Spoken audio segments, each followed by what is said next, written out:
From an undisclosed location, we bring you episode 1 of That Girls Club podcast with my special guest, Christian. We're going to talk a little bit about our first trip to Vegas.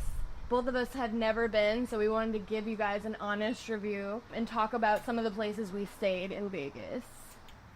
Vegas fucking the best. You can't be, addicted to gambling, but we did a lot of things that were not gambling involved. We got into the United Club, which is nice. From undisclosed airport, where we live. And, we were just kind of like chilling there, having a couple of Bloody Marys. This is our first time flying together. Yeah. And, I gotta say, the United Club is great. I was like, oh my gosh, this is where the rich people go at the airport. I always kind of wondered that. I'm not sure if it's like the rich people. It's like travelers, a lot of Germans. Definitely a lot of Germans. But, if you're gonna be traveling, go to a fucking club. That was a questionable idea, drinking 3 Bloody Marys before taking a 4-hour flight. There was so much turbulence on our flight, I got so nauseous. The guy next to us on the flight was very friendly. Yeah, he was giving us some suggestions as where to go and where not to go in Vegas.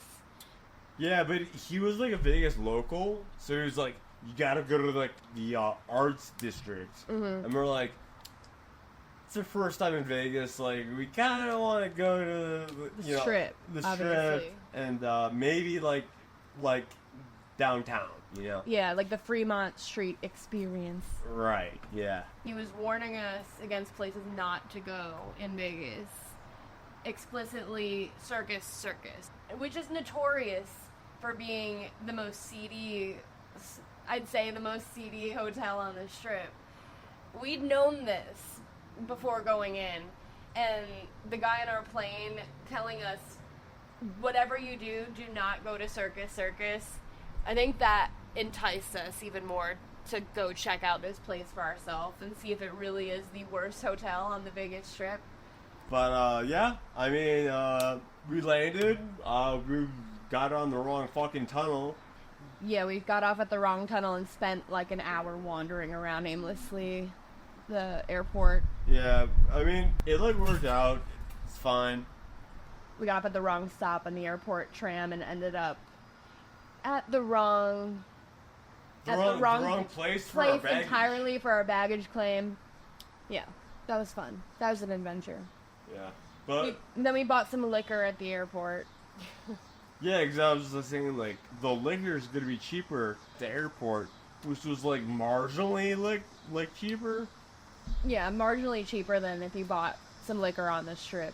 It was just, like, funny.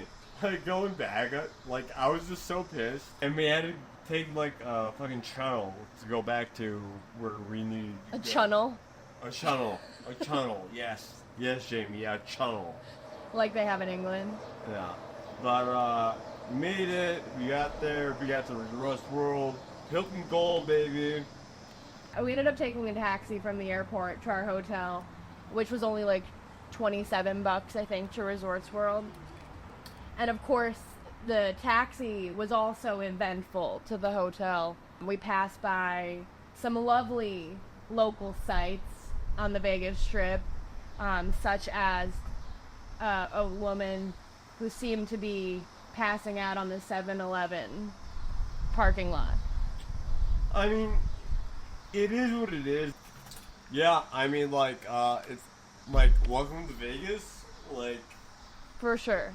But, there was a nice gentleman who seemed to be helping her out, though. Like, there was, I think someone looked like they were calling 911. So we pulled up to Resorts World. Within the Resorts World complex, there are 3 hotels. The Crawford is the top-of-the-line luxury hotel, and then where we stayed at the Conrad, which is more of the middle tier. Still really gorgeous room. That's more in the middle price range. And then there was the Hilton. Right. The price difference was, like, not that much, so I'm like, hell yeah. Like. And at that price point, about $150 to $200 a night at the Conrad, for luxury, that's on the lower end on the Vegas Strip. Versus like the Wynn, it's like $1,000 a night. Like Really? Yeah. No shit. Yeah. Jamie, I looked into it.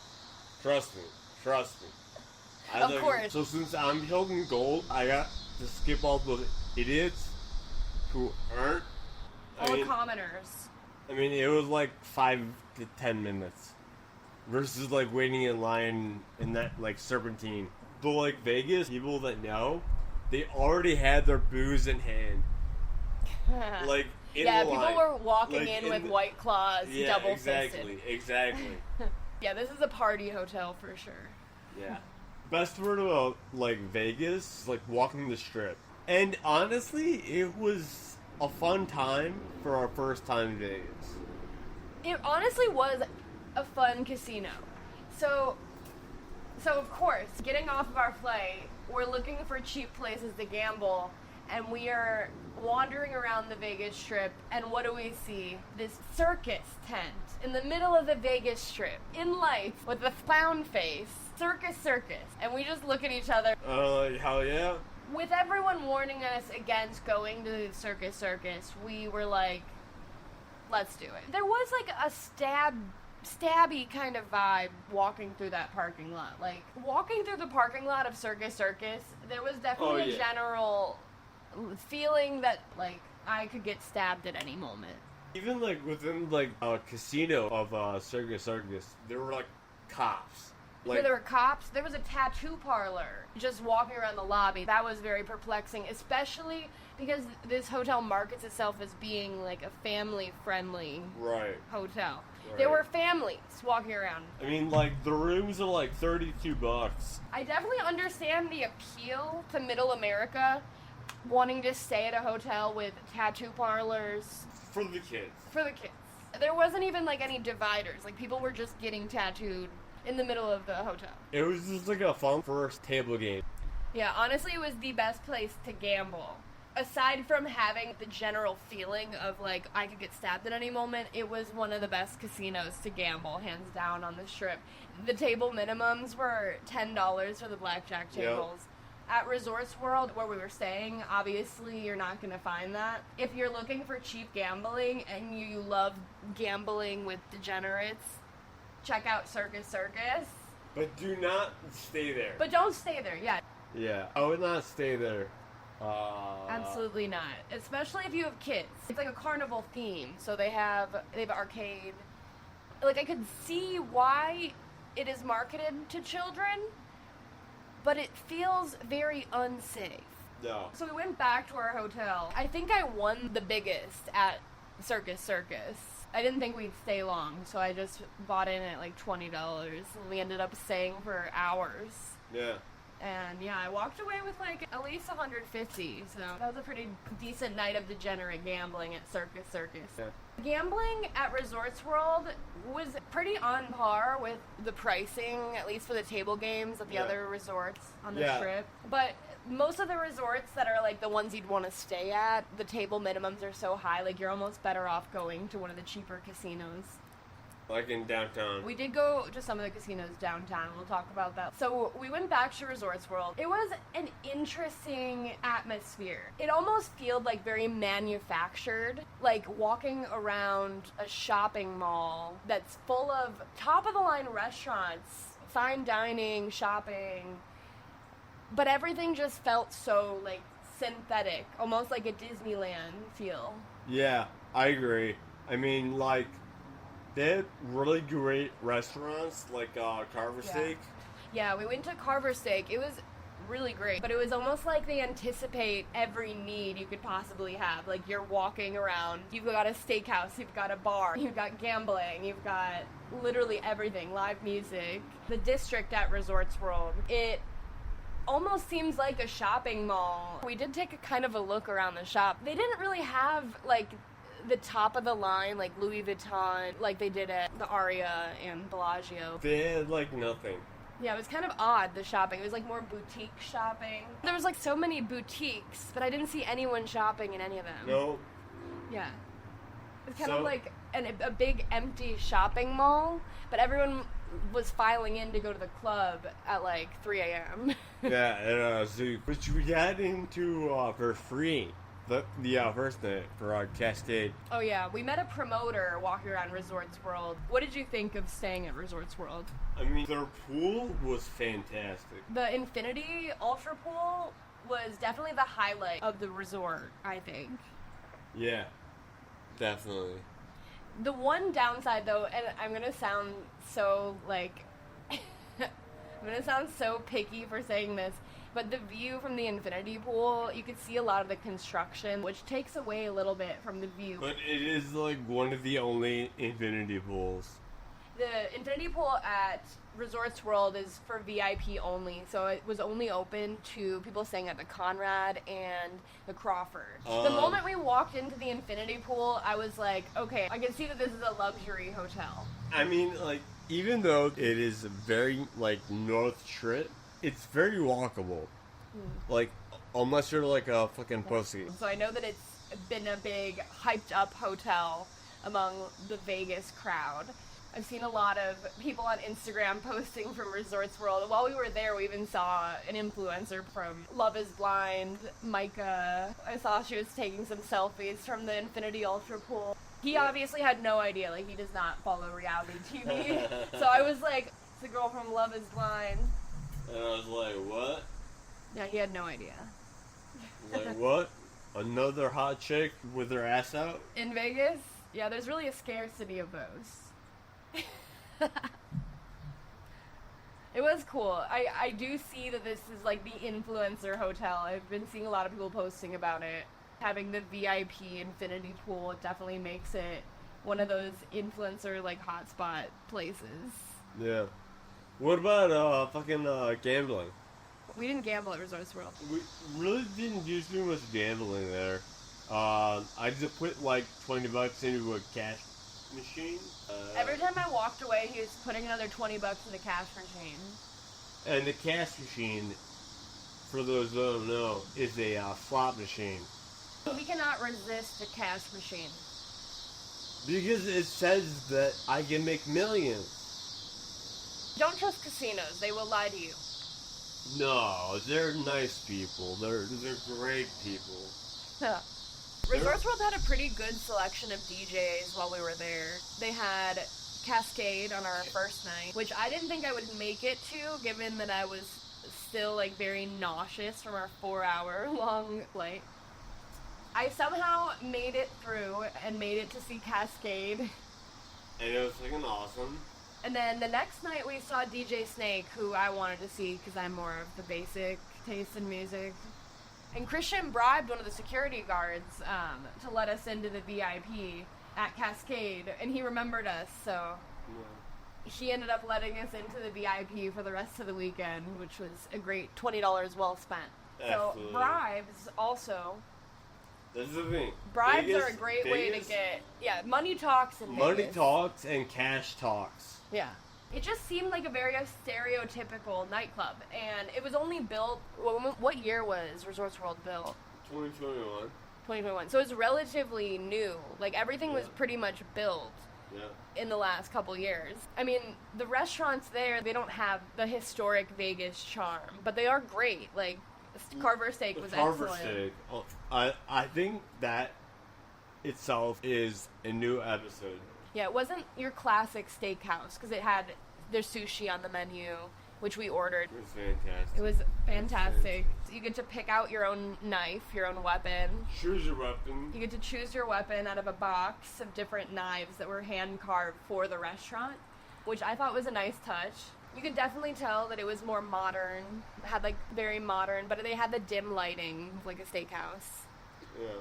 It was very classy. There was, like, a big fish sushi focus of the restaurant, too, which made it a little bit different. Which steak did you get? The New York strip. Oh, yeah, the New York strip. I usually go for the New York strip, too. I think I did as well, and it was really phenomenal. I gotta say, compared to, like, Chicago, that was a better steak. MGM v. Caesars. Oh, yeah. This is what they really want to know. Are we Team MGM or Team Caesars? It's obvious. I mean, it's like so fucking obvious. It is so obvious. We loved our stay at the Vdara, which is where we ended up spending the next 2 nights. The first 2 nights we stayed at Resorts World, and the second 2 nights at Vdara, which is an MGM property at the Aria. It's the building next to the Aria, the newer of the 2 hotels. It's also a little bit more like family oriented.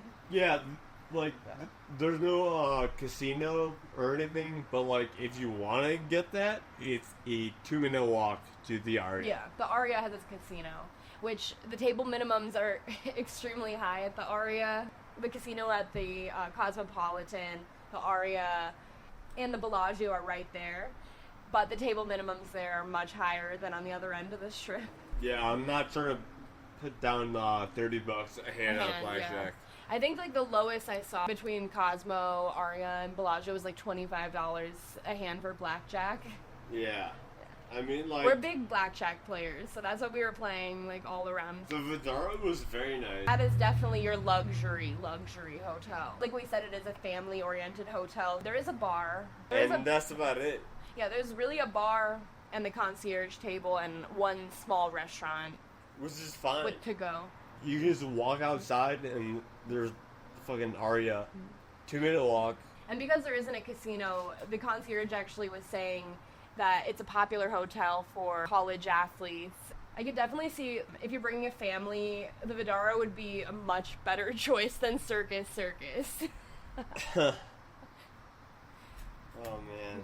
The best part about the Vdara is that you have access to the Aria's amenities as well. So you have the pool and you have the casino if you want to go out. The Aria pool is probably the nicest pool on the strip.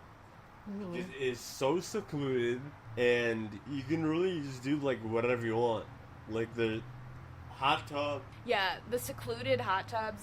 They had 3 whirlpool hot tubs that were kind of surrounded by palm trees, so they were really secluded. Again, I could see why there are a lot of athletes, and anybody who's trying to maintain privacy would want to go spend some time at the Aria. The secluded whirlpools were so private, Yeah.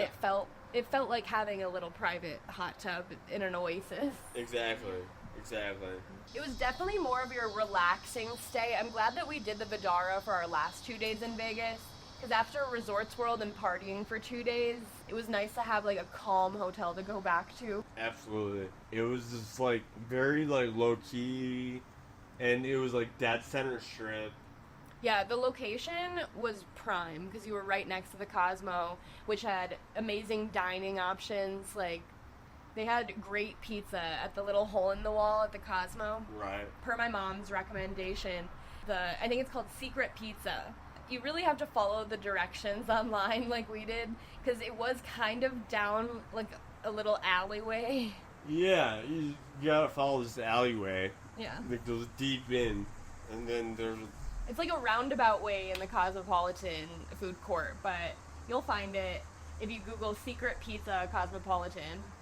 It was probably the closest to New York style pizza that I've had like outside of New York. And I'm a huge New York pizza person. Yeah. Very, very good piece. Which is controversial because we're from undisclosed city which is also a pizza city. If that didn't give it away. But New York style pizza, best pizza. Absolutely. And they do it well at the Cosmopolitan. What other places that we ate did you like?